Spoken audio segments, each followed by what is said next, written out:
Hello, welcome to Washington Talk. I'm Youngyo Kim. After a year in office, the Biden administration released its official Indo-Pacific strategy, stressing the intensifying American focus in the region.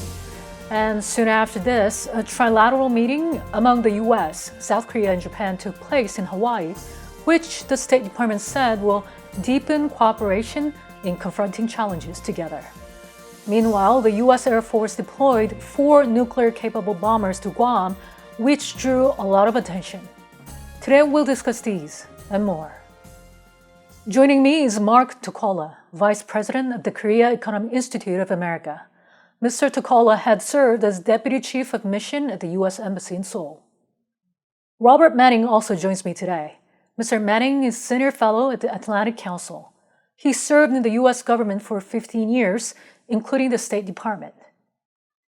Welcome to the show. Good to have you both today. Happy to be here. Pleasure.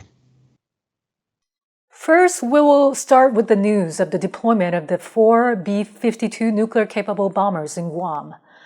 Mr. Tokola, is this unusual for the military to disclose the fact about such deployment?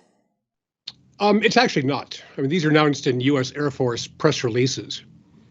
You called it a rare move or unusual, and that's true. It's rare enough that we're talking about it, so it got our attention. At the same time, it's not highly unusual either. In fact, on the same day that the 4 B-52s arrived in Guam, U.S. Air Force sent 4 B-52s to Fairfield Royal Air Force Base in England. They arrived the same time.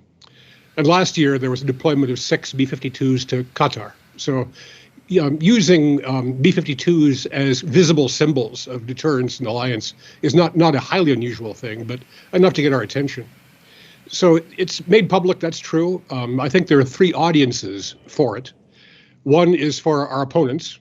So people can see, our opponents, that the U.S. is able to take military steps to counter hostile military steps on the other side. Partly it's for our allies. So our allies can see that mutual deterrence is a real thing, not just rhetoric. And the third audience is the American public. So they can see, too, that the U.S. public is able to take steps. And so I think for those 3 audiences, it's necessary that these moves be made public. You know, B-52s, like aircraft carriers, are highly visible symbols of U.S. power. They're part of the U.S. power vocabulary. Mr. Manning, how did you take the news? I don't disagree with anything Mark said. I think there are multiple purposes. I think in part we've watched North Korea 11 missile tests just in the month of January, and the U.S. has not really made much of a response. So that's one element, and then the continued tensions with China.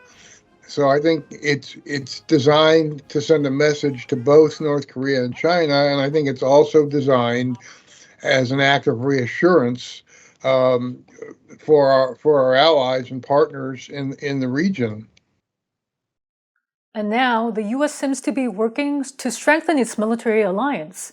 It recently had joint military drills with Japan and Australia, although the large-scale military exercises between the U.S. and South Korea have been delayed for quite a few years now. Mr. Tokola, is there a growing need for the U.S. to level up its military alliance? Those are 2 different questions, I think. One is about, are exercises necessary? And at some point they are, but they can be done at different levels and different times. But sooner or later, you do need to have actual exercises between the U.S. forces and allied forces to show that they work well together. It's a necessary practice. The other question is whether we need to adjust the U.S. military posture, whether changes are necessary. You called it leveling up. I think there is need to change things because the threat is changing. You know, we're facing a different environment now than we were facing 10 years ago. Now there's hypersonic missiles, and there's cyber threats, and there's submarines. North Korea is talking about tactical nuclear weapons. So because the threat is evolving, I think the U.S. Force posture with its allies needs to evolve too. I think the problem may be that if the U.S. makes adjustments, the public may misinterpret that as somehow a lessening of the commitment. But it's just a modernization. The point is to stay current. Right. Mr. Manning, what is your thought on this? Yeah, no, I would agree with that. If you look at the whole full spectrum of ballistic missile and nuclear improvements that North Korea has made, and the point as Mark pointed out, they're talking about tactical nuclear weapons. They just fired off something that an IRBM pretty close to being the ICBM that they've had a moratorium about. So the strategic balance is changing, and to be, for deterrence to be credible, we need to adjust how we structure our forces and work with our allies in order to do that. And earlier, the White House released a 19-page document about Indo-Pacific strategy. Mr. Manning, what was the major point from the strategy? Well, I have to concede I'm a bit cynical about this. I was involved in the first East Asia Strategy Initiative in 1991. And if you go back and look at that document, there isn't a tremendous amount of change over the last 30 years. I think one thing I was puzzled about was the timing, because they've held back their national security strategy because of events between Russia and Ukraine, and yet they put this forward independently. So that's a bit confusing. But I think I didn't see a lot new in it. I think they were trying to reaffirm the Indo-Pacific as a strategic priority for the United States, and outline some of the things they're doing. I think there's a problem because the U.S. has vacated a lot of the economic space, and that's a huge gap, a big hole in our Indo-Pacific strategy that has yet to be filled. Even as China is talking about joining TPP, which we started, and RCEP has come into play, and the Pan-Asian trade arrangement, and so on. So I think that's a challenge that they have to step up to. But I think the purpose was quite clear. I didn't see a lot of, as I say, anything that jumped out at me as a new idea or a new commitment. Mm-hmm. So, Mr. Manning, just follow up on that. So you're saying that the U.S. needed to come up with more tangible measures to develop alliance in the economic side. Yes, look, the business of Asia is business. And, China is now the largest trading partner of pretty much all our allies and partners in the region, and a major investor, and so on. And so there's a perception in the region, because the U.S., we remember both the Bush and Obama administrations created TPP as a way of disciplining China. In other words, it was presented as our way to try to shape the future rules of trade, and then we tore it up and walked away, and so a lot of Asians are wondering if the U.S. is a perception of U.S. Declining role or declining influence, and they want us, and there's an appetite for more reaffirmation of the U.S. presence and active activity in the region. Mr. Tokola, what was your takeaway? I agree with Bob. I think the weak part is the trade strategy. I think the Indo-Pacific economic framework, which is referred to in the Indo-Pacific strategy, needs to be fleshed out more. It does read a little bit like an apology note for having not signed the TPP. On the other hand, the line between economics and national security is blurring. So the issues that we used to think of as being economic, like supply chain resiliency or protection of digital networks or 5G or control of cyberspace, those are now national security issues, and they need to be dealt with in different sorts of ways. So it may be that we do need more flexible groupings of countries talk about those issues specifically. And so maybe a big international trade framework is not appropriate for our time. What I would say about the Indo-Pacific strategy is it's not a doctrine, it's a checklist. It's a to-do list of things we'd like to work on. If you go through the 19 pages, there's lots of details in there about things like green maritime networks or student exchanges or infrastructure or vaccines. The thing to do is come back in a year or two and go through that checklist and see how many of those things have happened. That's the way to judge it. All right.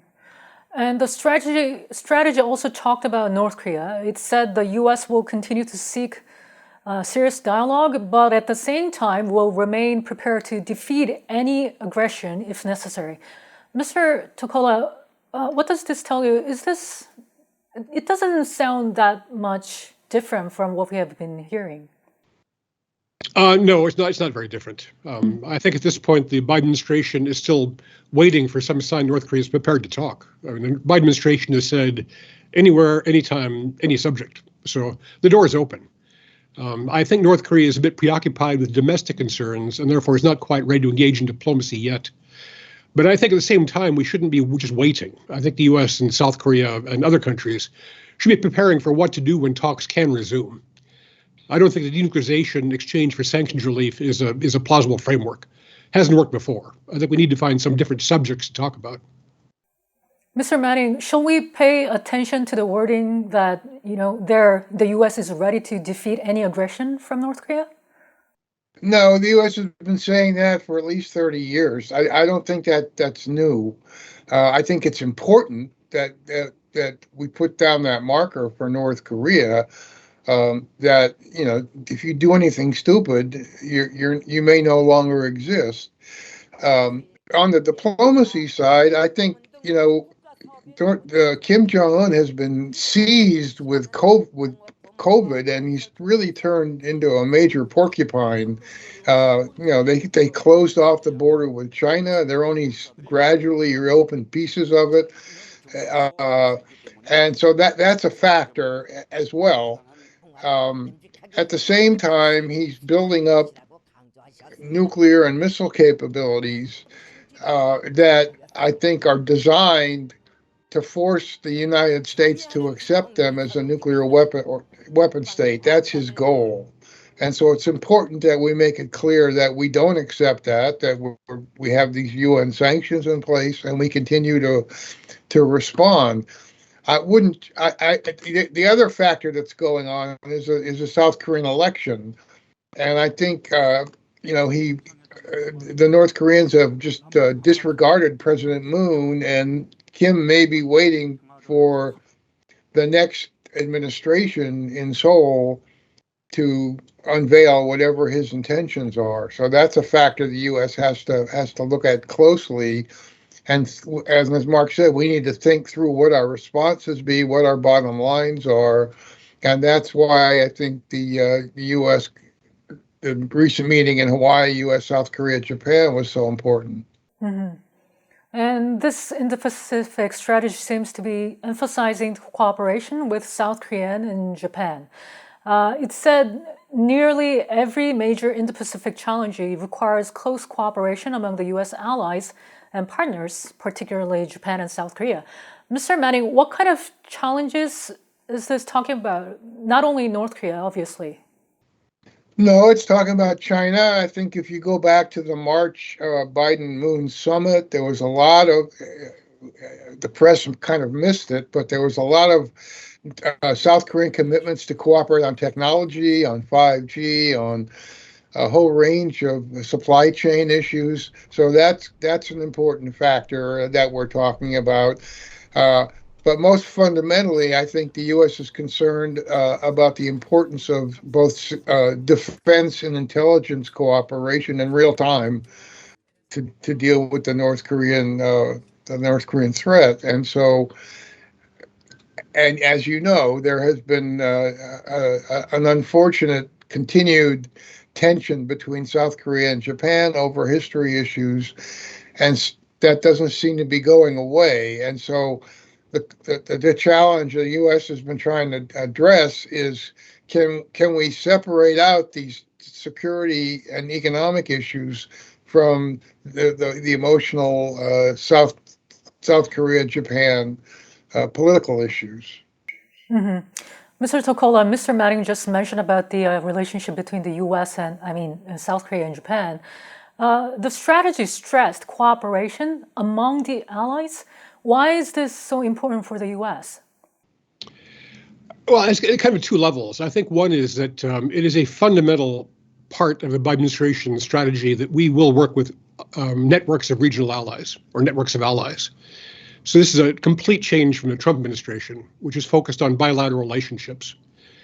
Anything you see the Biden administration do is in terms of groups of countries. And I think this is a big change, especially in the Indo-Pacific, where in the past, the U.S. alliance system was very hub and spoke. It was all based on Washington's ties with individual countries bilaterally. Now I think U.S. policy is very much to try to forge relationships among the allies, not just with the U.S. So that's a part of it in general.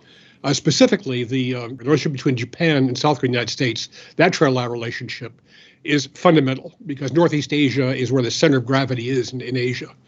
And Japan and South Korea are both large, important, fundamentally necessary allies in democracies and free market economies. So seeing those three countries work together is very important to achieve almost anything. Even at the Hawaii meeting among the U.S., South Korea, and Japan, a lot of emphasis was put on the trilateral cooperation. And one of the key topics there was Ukraine. Mr. Tokola, what is the U.S. expecting South Korea and Japan to do as allies? I don't think anything physically. I think it's necessary that they join the international community of democracies in condemning Russia's threatening behavior. And so Russia, I think, does respond to international community. And so it will matter to them very much what other countries have to say, not just the U.S. and the EU and NATO, but the Pacific allies too. That matters. Mm-hmm. Mr. Maddy, you earlier gave us a little bit skeptical view about the Indo-Pacific strategy the Biden administration released. What should be the vision for the U.S. about its alliance in the region? You know, given the preponderance in the global economy of Asian nations, India, China, East Asia, it is of importance for American security and prosperity, and we need to be able to demonstrate that, have policies that address a whole range of issues that take advantage of that economy, make sure our businesses have market access in the region, make sure our supply lines are secure, working with those in the region. And I think it also requires us to figure out what our relationship with China is going to be, because a lot of this is all driven by China.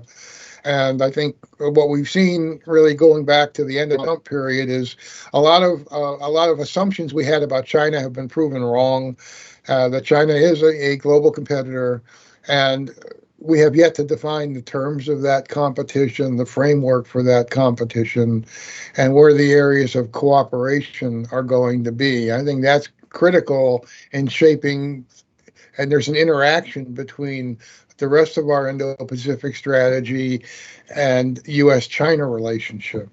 Mm-hmm. Mr. Tokola, I just wanted to ask if you had an additional thought about the what should be and what is the U.S. vision for the region, in the Pacific region. Yeah, I mean, one of the good things about being out of government is I can say what I actually think. And to be blunt, I think if I was a Pacific country, if I was South Korea or Japan or Australia, I would worry about the United States, how reliable the U.S. is in the long run. So I don't have any assurance of my own the United States foreign policy is going to be predictable over the next decade. U.S. politics has gotten difficult. So for those countries, I think it's important that they do hedge against the U.S. They should think about how to cooperate more among themselves. You know, the community of democracies is more than just the U.S. And I think for our allies, it's important for them to get to know each other, work together, cooperate, just in case the U.S. is not reliable. Yeah, I think we have seen a lot of this. You know, during the Trump years, Japan stepped up and was really filling a vacuum for American leadership that we vacated. I think with going forward with TPP after we walked away from it, in its response to the Belt and Road Initiative with Japanese aid and development projects, and the whole concept of free and open Pacific stems from a speech that former Prime Minister Abe made in 2007. So this is a very much, and the other point I would make is there's been a huge trend of intra-Asian security cooperation over the last decade or so. India, Japan, Vietnam, in Australia, Japan, a whole range of networks of security cooperation, some of them independent of the United States. And I think this is part of the hedging that Mark was talking about. And that actually promotes U.S. interests if they cooperate more. So it's good for us. Right. Meanwhile, Thomas Ojea Quintana, Special Rapporteur on the situation of human rights in North Korea, is visiting now South Korea. There he met with those who are affected by North Korea's human rights violations, including defectors and families of abductees. And some of them handed over a petition urging the United Nations to conduct a fact-finding investigation into human rights violations committed by North Korean regime. With the Special Rapporteur preparing to submit his last report as a mandate holder, we'll have to see whether the United Nations can come up with more tangible measures to hold North Korea accountable. Mr. Tokola and Mr. Manning, thank you so much for your time today. Thank you. My pleasure. And that does it for this week's Washington Talk from Voice of America. Please join us again next week for more analysis.